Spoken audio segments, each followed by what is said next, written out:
Friends, welcome back to my channel. আশা করি তোমরা সবাই খুব ভালো আছো, সুস্থ আছো। আমি ভালো আছি, সুস্থ তো নেই, কারণ আজকে জানি না কেন সকাল থেকে প্রচন্ড মাথা যন্ত্রণা, প্রচন্ড যত সময়টা বাড়ছে, মানে রাত যত হচ্ছে আমার মাথা যন্ত্রণা তত বেশি বাড়ছে। আমার ইচ্ছে ছিল না আজকে ভিডিওটা করার, কিন্তু কিছু কথা বলার ছিল তোমাদেরকে, কিছু কথা জানানোর ছিল তোমাদেরকে, সেই জন্য ভিডিওটা করতে বসেছি। যারা যারা লাইভটা দেখেছো তারা তো লাইভটা দেখে বুঝেই গেছো, যারা যারা লাইভ দেখোনি তা আমার মাধ্যমে তোমরা সবাই জানতে পারবে। এবং কিছু কিছু ভিডিও নেমেই পড়েছে কার বিরুদ্ধে, সেটা হচ্ছে আমাদের ঝিম্পাকে ফারিয়ান কদিন আগে যে অ্যাক্সিডেন্টে মারা গেল, সেই ঝিম্পা এবং ফারিয়ানের কথা বলছি। তো ঝিম্পা একটা লাইভ করেছে, যেটা গতকাল রাতে লাইভটা করার কথা ছিল, কোনো কারণবশত গতকাল রাতে করতে পারিনি, আজকে লাইভটা করতে বসেছে এবং অনেক কন্ট্রোভার্সি দিয়ে গেল লাইভটার মধ্যে, অনেক কন্ট্রোভার্সি ছোঁয়া লাইভটার মধ্যে দিয়ে গেল। তারপরেও সে বলে গেল আমাকে এবং আমার হাজবেন্ডকে নিয়ে যে কন্ট্রোভার্সি করবে আমি শুধু লিঙ্কটা ওঠাবো এবং পুলিশ স্টেশনে দিয়ে দেবো। আমি ওখানে কথা বলে রেখেছি, আমাদেরকে নিয়ে যারা যারা নেগেটিভ, মানে নেগেটিভ হোক আর পজিটিভ হোক, যারাই কন্ট্রোভার্সি করবে তাদের লিঙ্ক আমি পাঠিয়ে দেবো থানাতে এবং তারা ব্যবস্থা করবে। থানার থেকে নাকি বলা আছে তোমাদেরকে নিয়ে যারা যারা কোনো রকম বাজে কথা হোক, নেগেটিভ হোক পজিটিভ হোক, যেই যা বলবে লিঙ্কটা শুধু শেয়ার করবে, তারপরে ব্যবস্থা নাকি আমরা নেবো। তো আমি একটা কথা বলতে চাচ্ছি, সেটা হচ্ছে আমরা এখানে কন্ট্রোভার্সি করি, সে ভালো করি খারাপ করি, কিন্তু কন্ট্রোভার্সি করি। তা সোশ্যাল মিডিয়াতে যা দেখানো হয় তার উপরে নির্ভর করে কিন্তু আমরা কন্ট্রোভার্সি করি। আমরা কিন্তু কারোর বাড়িতে গিয়ে উকি ঝুঁকি মেরে তারপরে হাড়ি উঠিয়ে ভেতর থেকে খবর বের করে নিয়ে এসে কন্ট্রোভার্সি করি না। আমরা এই বিষয়ে কন্ট্রোভার্সি করি যেই বিষয়টা সোশ্যাল মিডিয়াতে মানুষে আপলোড করে, যে বিষয়টা পুরো সোশ্যাল মিডিয়াতে আপলোড আছে, সেই বিষয়ে কথা বলার অধিকার আমার আছে। এটা অধিকার আমার আছে, এটা তোমাকে জানতে হবে ঝিম্পা। তুমি যেই ভাবে বললে যে আমাকে নিয়ে যদি কেউ কন্ট্রোভার্সি করে, সে পজিটিভ হোক সে নেগেটিভ হোক, কন্ট্রোভার্সি করে, তাহলে আমি তাকে করবো কি, সেই লিঙ্কটা আমি শেয়ার করে দেবো। কোন অধিকারে, কোন কোন কি কি কি কি প্রুফ দেবে তুমি ওখানটায়? তুমি কি বলবে যে আমাকে নিয়ে মানুষ কথা বলছে? তা তোমাকে নিয়ে যে কথা বলতে পারবে না, এটা কোথায় লেখা আছে? সোশ্যাল মিডিয়াতে তুমি এসেছো, সোশ্যাল মিডিয়াতে তুমি কন্ট্রোভার্সি দেবে এবং সোশ্যাল মিডিয়াতে যা আপলোড হবে তার নেগেটিভ এবং পজিটিভ দিক আছে, তাদেরকে নিয়ে সেই বিষয় নিয়ে কথা বলার অধিকার প্রত্যেকটা মানুষের আছে, শুধুমাত্র আমাদের নয়, প্রত্যেকটা মানুষ আছে। তুমি কে? স্বয়ং আমাদের দেশের বড় বড় নেতা মন্ত্রীরা ছাড় পাচ্ছে না, আমাদের দেশের বড় বড় নায়িকারা ছাড় পাচ্ছে না, তাদেরকে নিয়ে প্রতিটা দিন ট্রোল হচ্ছে, প্রতিটা দিন কন্ট্রোভার্সি হচ্ছে, তারা তো কিছু করতে পারছে না, কারোর মুখ আটকাতে পারছে না। তুমি কিভাবে বললে যে এরপর থেকে কন্ট্রোভার্সি হবে? তুমি জানো কন্ট্রোভার্সি হবে, কারণ তুমি কন্ট্রোভার্সি এই লাইভের মধ্যে তো অজস্র কন্ট্রোভার্সি ছোঁয়া তুমি দিয়ে গেলে, অজস্র কন্ট্রোভার্সি দিয়ে গেলে। একটা তুলে কথা বলবো, তা এই ধমকি আর এই হুমকিটা তুমি তোমার কাছেই রাখো, যে যেই তোমাকে নিয়ে ভিডিও করবে তার ভিডিও তুমি থানায় পৌঁছে দেবে। এই ধমকিটা তুমি তোমার কাছে রাখো। যদি তুমি চাও তোমাকে নিয়ে কথা না বলুক, তুমি বললো আমি নেগেটিভ নিতে পারি না, আমি নেগেটিভ কমেন্ট নিতে পারি না। তোমার যদি মনে হয় তুমি নেগেটিভ কমেন্ট নিতে পারো না, তোমার যদি মনে হয় তুমি নেগেটিভ কিছু সহ্য করতে পারো না, সোশ্যাল মিডিয়াতে এসে কন্ট্রোভার্সি করবে না, সোশ্যাল মিডিয়াতে কিছু আপলোড করবে না। তুমি তোমার মতন থাকো, তুমি তোমার মতন বাড়িতে থাকো, তুমি নিজে ভালো থাকো, সুস্থ থাকো, এটাই আমি কামনা করবো। সোশ্যাল মিডিয়াতে এসে এমন কিছু বলবে, সোশ্যাল মিডিয়াতে এসে এমন কিছু তুমি বলবে যেটাতে আমাদের মনে হয় যে এখানে কন্ট্রোভার্সি হচ্ছে এবং এটা খারাপ হচ্ছে বা এটা ভালো হচ্ছে, আমরা বলবো, আমাদের বাক স্বাধীনতা আছে, বলার অধিকার আছে। বুঝতে পেরেছো? এই ধমকি চমকে এখানটা এসে দিও না। তুমি কি বললে? তুমি জানতেই না তোমার হাজবেন্ড যে অন্য কাস্টের, এবং কি তোমার যখন বিয়ে করে চলে এসেছো 4 মাস পরে তুমি জেনেছো তোমার হাজবেন্ড যে মুসলিম। যে তুমি বিয়ে করলে তুমি তুমি যখন বিয়ে করতে গেছো তখন তুমি জেনেছো, তার আগে জানতে না। মানে তোমার বাড়ির লোক, মানে তোমাদের পাড়ার প্রতিবেশী লোকই নাকি কেউ জানতো না, বিয়ে 4-5 মাস পরে কিছু লোক জানতে পেরেছে, তা অর্ধেক লোকগুলো এখনো জানে না যে তোমার ফারিয়ান হচ্ছে মুসলিম ছিল। আচ্ছা, এখানে হিন্দু আর মুসলিম বলে আমি কোনো কথা বলছি না, কোনো কথা আমি হিন্দু মুসলিম বলে বলছি না। যার যাকে ভালো লাগে, যার যাকে ভালোবাসে, যার যেখানে মনের মিল হয় সেখানে বিয়ে করতেই পারে, সেটা আমাদের কোনো সমস্যা নেই। সমস্যাটা এখানটায় তুমি জানতে না এবং তোমাকে ফারিয়ান বলেনি। কেন ফারিয়ান তোমার কাছে লুকিয়েছে যে সে মুসলিম? কেন ফারিয়ান লুকিয়েছে তার বংশ পরিচয়? তুমি বলছো ফারিয়ান আমাকে জানি, আমি ফারিয়ান বিয়ের প্রায় 4 মাস পরে আমি জেনেছি ফারিয়ানের মা আছে। ফারিয়ান তোমাকে কোনোদিনও বলেইনি যে তোমার মা আছে, ফারিয়ানের মা আছে, বোন আছে, দাদা আছে, তারপরে মামা আছে, সবাই আছে। অথচ তোমাকে বলেছে ফারিয়ান অনাথ। কেন এই কথাটা বলেছে? কিসের জন্য ফারিয়ান বলেছে তোমাকে যে ফারিয়ান অনাথ?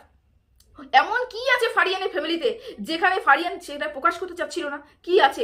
তোমাকে কেন ওখানে যেতে? তুমি বললে যে আমাকে ফারিয়ান কোনোদিনও ওদের বাড়ি যেতে দিত না। আমি বারবার করে ফারিয়ানের বাড়িতে যেতে চেতাম, ফারিয়ান ওদের বাড়িতে যেতে দিত না। কেন যেতে দিত না? এই একটা করে রহস্য খুলবো না। ওর মা ভালো না, ওর বোন ভালো না, ওর ভাই ভালো। তার মানে তুমি এখন বলছো তুমি একটা করে কন্ট্রোভার্সি শুরু করবে আর আমরা কন্ট্রোভার্সি করব, সেটাকে নিয়ে আমরা যদি বলি তুমি আমাদের পুলিশের কাছে আমাদের লিঙ্কটা পাঠাবে।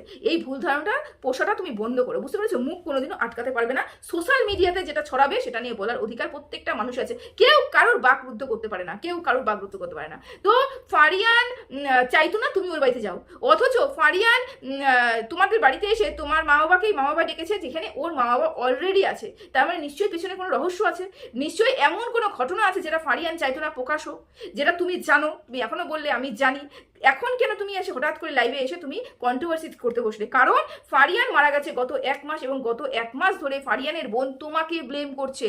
ফারিয়ানের বোন লাগাতার ফোন করে তোমাকে ব্লেম করছে। তুমি কোনো লোক দ্বারা, তুমি কোনো মানুষ দ্বারা, তুমি কারোর দ্বারা ফারিয়ানকে সরে যেতে সাহায্য করেছো, মানে এখান থেকে চলে যাওয়ার জন্য তুমি সাহায্য করেছো। আমি এই ওয়ার্ডটা আমি ইউজ করতে পারছি না, আমি জানি না ইউজ করলে সমস্যা হবে কি হবে না।